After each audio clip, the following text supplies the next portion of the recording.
បងប្អូនរួមជាតិនិងមិត្តទាំងឡាយជាទីគោរពនេះគឺវត្តសាសនារាំងសីឬហៅថាវត្តវីឋាន់នៅទីក្រុងវីឋាន់ខេត្តហៅយ៉ាវត្តនេះបានផ្ដើមកសាងឡើងកាលពីឆ្នាំ1966នៅលើផ្ទៃដីធំទូលាយបង្គួរសប្តាហ៍ថ្ងៃវត្តវីឋាន់មានព្រះសង្ឃ6អង្គនេះជាព្រះវិហារកំពុងសាងសង់រួចនេះជាឧបដ្ឋានសាលាឥឡូវសូមអញ្ជើញបងប្អូនចូលខាងក្នុងឧបដ្ឋានសាលាការតុបតែងនៅក្នុងឧបដ្ឋានសាលានេះគឺមានរបៀបស្អាតបាតគួរសម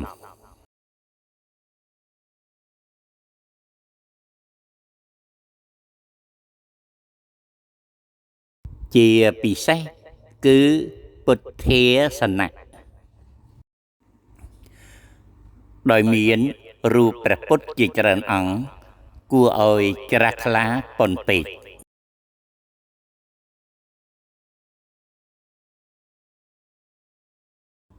នេះជាកន្លែងសម្រាប់ប្រសង់គង់នៅពេលបុណ្យទានម្ដង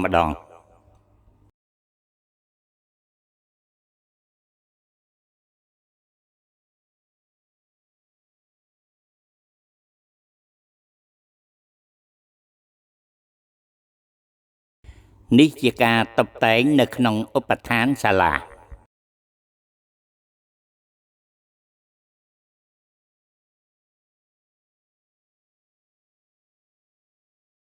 នេះជាព្រះវិហារដែលបានផ្ដើមកសាងតាំងពីឆ្នាំ2015មកម្លេះសូមបញ្ជាក់ផងដែរថាវត្តយីឋាន់មានបរិស័ទ800គ្រួសារសុទ្ធតែនៅឆ្ងាយពីវត្តគឺប្រមាណពី7ដល់8គីឡូម៉ែត្រមានតែ4គ្រួសារប៉ុណ្ណោះដែលនៅជិតវត្តដូច្នេះក្នុងការចុះឡើងមកកាន់វត្តរបស់បរិស័ទក៏មានការលំបាកណាស់ដែរការកសាងព្រះវិហារនេះមិនកំណត់ថាដល់ពេលណាហើយទេគឺស្ថិតនៅលើថវិការបស់បរិស័ទជិតឆ្ងាយចូលរួមកសាងប៉ុណ្ណោះវត្តយីឋាន់ជាវត្តមួយមានផ្ទៃដីធំបង្គួរ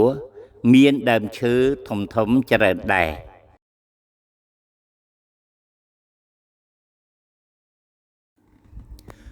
សង្ឃឹមថានៅពេលខាងមុខជាពិសេសពេលព្រះវិហារនេះកសាងបានសម្រេចវត្តយីឋាន់ជាវត្តមួយនៅកណ្ដាលទីក្រុងអាចក្លាយជាវត្តមួយយ៉ាងស្អាតត្រជាក់ត្រជុំទាក់ទាញបានភ្ញៀវទេសចរយ៉ាងច្រើនមកទីនេះមិនខាន